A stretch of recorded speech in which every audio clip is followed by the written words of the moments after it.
मान प्रेमी परमेश्वर, हम आपका धन्यवाद करते हैं। यीशु मसीह के नाम में आपके चरणों में आते हैं और पिता परमेश्वर हम प्रार्थना करते हैं, जो लोग मुझे देख रहे हैं, सुन रहे हैं, उन सब के जीवनों में पवित्र आत्मा आज आपके वचन कार्य करने पाए और वो वचन जो आज पवित्र आत्मा आप हमारे द्वारा लोगों को सिखाने जा रहे हैं, वो वचन लोगों के जीवनों में काम करने पाए। आइए पवित्र आत्मा अपने दास के बुद्धि को, उसके होठों को अपने नियंत्रण में लीजिए और यीशु मसीह के नाम में आपकी करुणा, आपकी दया हम सब के ऊपर होने पाए। सब बातों में हम आपका धन्यवाद करते हैं। Hallelujah, hallelujah, hallelujah.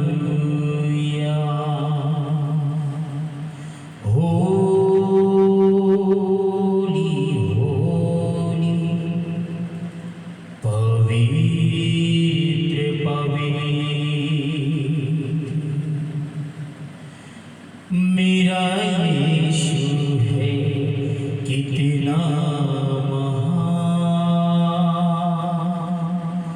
उसके जैसा कोई है कहाँ। उसके चरणों में सजदा करूं, वो ही है हमारा मेरा यीशु है कितना महान, उसके जैसा कोई है कहाँ। हालेलुया,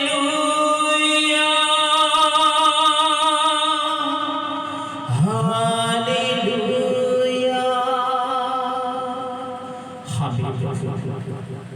तेरा धन्यवाद करते हैं, धन्यवाद, धन्यवाद। हम आपकी बड़ाई करते हैं, आपके नाम को ऊंचा उठाते हैं। हमारे जीवन से आप बढ़े और हम घट नहीं पाए। आइए हम पर कब्जा करें। पिता सब कुछ आपके हाथों में देते हैं, यीशु मसीह के नाम में आमीन। सालों में यीशु मसीह के नाम में एक बार फिर से हम आप सभी का स्वागत करते हैं और मैं आशा करता हूं कि आप और आपका परिवार प्रभु यीशु मसीह में सुरक्षित होंगे। आज दुनिया के अंदर हम एक चीज का चलन देख सकते हैं। आज सिर्फ दुनिया के अंदर एक बात को ज्यादा देखा जा सकता है और लोगों को ले हैंड का सनक बहुत सवार है और बिना ले हैंड के उनका काम नहीं बनता। आज कई लोग सिर्फ ले हैंड पर ज्यादा विश्वास करते हैं और कई लोगों को तो अपनी दवाइयों पर, अपनी मेडिसिन के ऊपर और दूसरों के ले हैंड के ऊपर उन्हें ज्यादा विश्वास है। मेरे प्रियो, परमेश्वर आज मुझे और आपको चंगा करना चाहता है। आप अपनी चंगाई को कैसे ग्रहण कर सकती हैं? आप अपनी चंगाई को कैसे प्राप्त कर सकती हैं? मेरे प्रियो, जरूरी नहीं है कि ले हैंड के द्वारा आपको चंगाई मिल ही जाए। ले हैंड के द्वारा, दूसरे के, गलत व्यक्ति के ले हैंड के द्वारा आपके ऊपर दुष्ट आत्मा भी आ सकती है, उसका श्राप भी आ सकता है, उसकी बीमारी आ सकती है, उसके घर की प्रॉब्लम आपके ऊपर आ सकती है जिससे आप ले हैंड करवा रहे हैं। यदि आपकी उसकी लाइफ यदि सही नहीं है तो उसकी हर एक चीज जो उसके जीवन में चल रही है ले हैंड के द्वारा वो आपके ऊपर ट्रांसफर हो सकती है। मैं ले हैंड के ऊपर विश्वास नहीं करता। अच्छी बात है जो ले हैंड कराते हैं, लेकिन मैं एक बात के ऊपर विश्वास करता हूं, जब विश्वासी लोग खुद अपने हाथ को अपने ऊपर रखकर कमांड करेंगे, प्रार्थना करेंगे और जब विश्वासी के हाथ रखने से उनकी खुद की बीमारी चली जाएगी तो ले हैंड कराने की जरूरत नहीं पड़ेगी। बाइबल क्या कहती है? मरकुस उसके 16 के 18 में लिखा है, विश्वास करने वालों के अंदर ये चिन्ह होंगे कि वो बीमारों पर हाथ रखेंगे और बीमार चंगे हो जाएंगे। किनके ऊपर? विश्वास करने वालों के ऊपर। मैं आपसे एक बात पूछता हूं, यदि आप विश्वासी हैं और यदि आपके अंदर विश्वास है और यदि आप विश्वास से भरे हैं, तो चाहे घर में कोई भी आपके बीमार हो, चाहे खुद आप बीमार हो, अपने हाथ को अपने ऊपर रखेंगे और कमांड करेंगे। और बाइबल में लिखा है, यीशु ने कहा है कि विश्वास करने वालों के अंदर ये चिन्ह होंगे कि बीमारों पर हाथ रखेंगे और बीमार चंगे हो जाएंगे। जिस दिन आपके हाथ रखने से बीमार चंगे होने लगे, आप खुद चंगाई को यदि आप प्राप्त करने लगे, तो आपको दुनिया के अंदर किसी से भी ले हैंड कराने की जरूरत नहीं पड़ेगी। आज तो लोगों को सिर्फ सनक सवार है, जिसको देखो बस ले हैंड, जिसको देखो बस ले हैंड, जिसको देखो बस ले हैंड, ले हैंड, ले हैंड। आज के समय में और आज के समय के विश्वासी लोग हाथ रखने के ऊपर, हाथ रखाने के ऊपर ज्यादा विश्वास करते हैं, प्रभु के वचन के ऊपर कम विश्वास करते हैं। और प्रभु के वचन के प्रति उनके अंदर शक पैदा हो जाता है, संदेह पैदा हो जाता है, और उनका मानना ऐसे कि जब तक कोई हाथ न रखे तब तक मेरे जीवन में कोई काम नहीं हो सकता। बाइबल में क्या लिखा है? मरकुस 9:23 में, विश्वास करने वालों के लिए सब कुछ हो सकता है। विश्वास करने वालों के लिए, यदि आप विश्वास से भरे हैं, यदि आप एक विश्वासी हैं और आपके अंदर सच में विश्वास है, तो आपके लिए सब कुछ संभव होगा और सब कुछ हो सकता है। मैं बाइबल के अंदर से कुछ बातों को बताना चाहूंगा। मरकुस उसके 5 अध्याय उसके 25 से 29 आयत के अंदर जब हम पढ़ते हैं, एक 12 साल से लहू बहने वाली स्त्री के बारे में वहां पर जिक्र है। मेरे प्रियो, उसके अंदर विश्वास था कि मैं यीशु के कपड़ों को छू लूंगी और मैं चंगी हो जाऊंगी। और यीशु ने कहा, मैंने कुछ नहीं किया, परंतु तेरे विश्वास ने तुझको चंगा किया है। आज की शाम जितने मुझे सुन रहे हैं, ये वचन उनके जीवन में काम करने जा रहा है। उनकी बीमारियां जा रही है, उनको प्रभु चंगा करने जा रहा है, जो बीमारियों से जकड़े हुए। यदि आपके अंदर विश्वास है, आपका विश्वास इसी समय आपको चंगाई देने के लिए जा रहा है। बाइबल में एक जगह और लिखा है, मत्ती 8 का उसके 5 से 13 में, एक सूबेदार था और उसका सेवक बीमार था। तो सूबेदार यीशु मसीह के पास आता और कहता है, मेरा सेवक घर में बीमार है। तो यीशु मसीह उसे कहता है कि ठीक है, मैं आकर उसे चंगा करूंगा। तो यीशु से वो कहने लगा, नहीं, तू यहीं से कह दे, तो मेरा सेवक घर में जो भय बीमार पड़ा हुआ है वो चंगा हो जाएगा।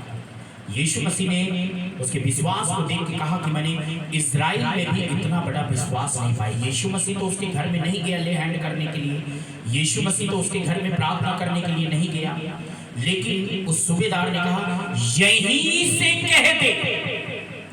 आज तो जब तक पास्टर का हाथ नहीं रखा लेते लोग, अपोस्टल का, प्रॉफिट का, जब तक अपने ऊपर हाथ नहीं रखवा लेंगे, तब तक उनको विश्वास ही नहीं होता है कि प्रभु ने उनकी प्रार्थना को सुन लिया है। यहाँ पर जब सूबेदार ने कहा कि यदि तू यहीं से कह दे, तो यीशु ने कहा, इतना बड़ा विश्वास तो मैंने इज़राइल के घराने में भी नहीं देखा। और मेरे प्रियो, बाइबल के अंदर आगे जाकर आप देखेंगे तो वो उसका सेवक जो घर में बीमार रहता है वो चंगा हो जाता है। एक उदाहरण और मैं बताना चाहता हूँ। मरकुस 2 अध्याय 1 से 12, एक लकवे का रोगी था। 4 मनुष्य उसे उठाकर यीशु के पास आए। दरवाजे पर भीड़ होने के कारण वो छत पर चढ़ गए और उन्होंने खपड़ैल को खोला, छत को खोल दिया और उसे नीचे छोड़ दिया। नीचे उसे यीशु के पास, जहाँ पर यीशु था, वहाँ पहुँचा दिया। यीशु ने उनका विश्वास देखकर, उन चारों का विश्वास देखकर उस लकवे के रोगी से कहा, उठ और अपनी खाट उठा और चल फिर। और वो लकवे का रोगी दौड़कर भागने लगा। मेरे पास न जाने कितने ऐसे लोग आते हैं और कितने ऐसे लोगों को मैं जानता हूँ जिनका विश्वास सिर्फ वैद्यों के ऊपर, डॉक्टरों के ऊपर, और जिनका विश्वास दवाइयों के ऊपर है, लेकिन वचन के ऊपर नहीं है, यीशु मसीह के ऊपर नहीं है। बहाने बनाते हैं। अगर उनका विश्वास होता तो बाइबल जैसा कहती है कि विश्वास करने वालों के अंदर ये चिन्ह होंगे कि मेरे नाम से वो बीमारों के ऊपर हाथ, अपनी बीमारी के ऊपर भी अगर वो हाथ रखें तो वो चंगे हो जाएंगे।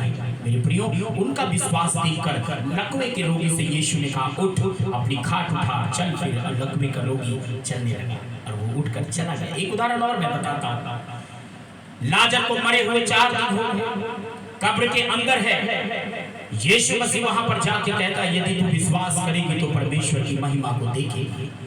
और उनके विश्वास के अनुसार यीशु ने लाजर से कहा, लाजर बाहर निकल। और लाजर वो जो 4 दिन का मुर्दा है कब्र से बाहर निकल आया। यदि आपके अंदर विश्वास है, आप विश्वास से भरे हैं, तो मैं आपको कहना चाहूंगा कि परमेश्वर आज आपकी जिंदगी में चमत्कार करने जा रहे हैं। आपको किसी के ले हैंड की जरूरत नहीं है, आपको किसी से हाथ रखा के प्रार्थना कराने की जरूरत नहीं है, आपको कोई स्पेशल टाइम लेके, आपको पैसे देकर। मैं आपको एक बात बताना चाहता हूं कि जो व्यक्ति पैसे की बात यदि करता है, तो मैं आपको कहता हूं वहां पर शैतान काम कर रहा है। पैसा लेके यदि दुआ कर रहा है, यदि पैसा लेके प्रार्थना कर रहा है, यदि पैसा वो लेने के बाद वो ले हैंड करता है, मैं कहता हूं वहां पर शैतान की शक्तियां काम करती है, दुष्टात्मा की ताकत वहां पर काम करती है। वहां से आपको जल्दी निकलना चाहिए, वहां अपने आप को फंसाने की आवश्यकता नहीं है। मैं एक बात बताना चाहता हूं, याकूब 1 और 7 में लिखा, संदेह करने वाला, जो दुचिंता होता है, जिसको डबल माइंड कहते हैं, ऐसा व्यक्ति ये न समझे कि परमेश्वर से उसको कुछ मिलेगा। संदेह करने वाला कुछ नहीं प्राप्त कर सकता। मरकुस उसकी 11 का 22, 23, 24 को जब पढ़ते हैं तो वहां पर लिखा है, जब तुम पहाड़ से कहो कि उखड़ जा, समुद्र में जा, तो अपने मन में संदेह न करना, परंतु विश्वास करना कि जो आप कहते हैं वो हो गया है। हमको कहाँ विश्वास है? हमारे लोगों को कहाँ विश्वास है? हमारे विश्वासी चर्च के लोगों को, कलीसिया के लोगों को कहाँ विश्वास है? उनको तो विश्वास ही नहीं है। वो आज प्रार्थना करा लेंगे, नहीं अभी कुछ लगा नहीं है, अभी कुछ हुआ नहीं है, ले हैंड कराना ही पड़ेगा, जाना ही पड़ेगा, ले हैंड जरूर कराएंगे, तब कहीं जाके कुछ होगा। मैं आपसे कहता हूँ, अगर आप विश्वासी हैं, आपके हाथ रखने से बीमार चल गए होंगे, आपकी प्रार्थना से अद्भुत काम होंगे। यदि आप विश्वासी हैं तो, और यदि आप विश्वास से भरे हैं तो, देखिए दुष्टात्मा भी विश्वास करती है और थरथराती और कांपती है। वैसा विश्वास नहीं चाहिए, हमारे अंदर दृढ़ विश्वास चाहिए, अटूट विश्वास चाहिए, और विश्वास हमेशा बोलता है। मैं एक बात को कहता हूँ, वो चीज मत बोलिए जो आप फील करते हैं, वो बोलिए जो आप चाहते हैं। Hallelujah. Don't speak what you feel, but speak what do you want. आप वो बातें ना बोलिए जो आप महसूस करते हैं, लेकिन वो बोलिए जो आप चाहते हैं, तो परमेश्वर आपके जीवन में कार्य करेंगे। परमेश्वर आपको बहुत आशीष देने पाए। जय मसीह।